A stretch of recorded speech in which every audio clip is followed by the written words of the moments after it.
గవర్నమెంట్కి కానీ మేము చెప్పి వాళ్ళ సమస్యలు సాల్వ్ చేయించి ముందుకెళ్తాం.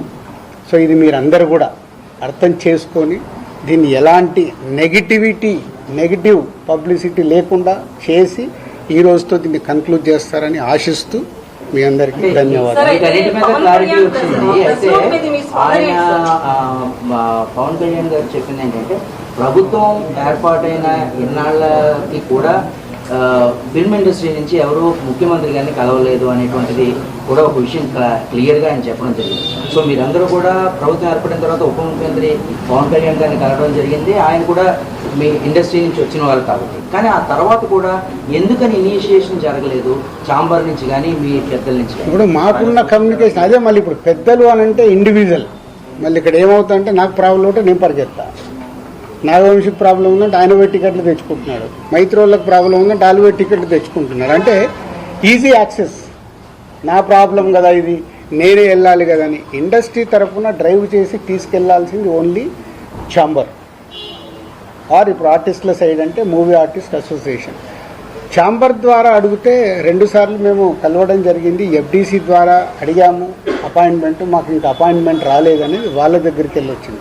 ఎందుకంటే నేను లాస్ట్ ఇయరే ఛాంబర్ ప్రెసిడెంట్. వన్స్ నేను ఛాంబర్ ప్రెసిడెంట్ నుంచి బయటకు వచ్చాక ఎఫ్డీసీ చైర్మన్ అయ్యాను కాబట్టి నా ఫోకస్ దగ్గర. సో ఇక్కడ ఎఫ్డీసీ చైర్మన్ నా పనులు చేసుకుంటే ఫోకస్. మాకు ప్రాబ్లం ఉన్నప్పుడే ఛాంబర్కి వెళ్తాం. ఇది నిజం, దీంట్లో ఏం అబద్ధం లేదు. మా ప్రాబ్లం లేకుంటే ఎవ్వరము ఆ ఈసీ మీటింగ్కి వెళ్ళి అటెండెన్స్ వేసి బయటకు వచ్చేస్తాం. ఇప్పుడు కళ్యాణ్ గారికి ఏదైనా కోపం వస్తే పెద్దన్న అన్నాను కదా, పెద్దన్న తిడతాడు, పడతాము, ఏముంది.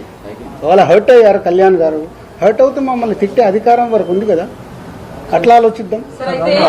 కళ్యాణ్ గారి గురించి నేను 22 ఏళ్ళ నుంచి చూస్తున్నాను. ఆయన కోపం వచ్చినప్పుడు ఆయన కోపపడేలాగా ఎపిసోడ్ జరిగింది, కానీ వారి సినిమానే టార్గెట్ చేశారనేది ఒక నెగిటివ్గా వారి దగ్గరికి వెళ్ళింది. అది కాదు ఇది ఇక్కడ జరిగింది.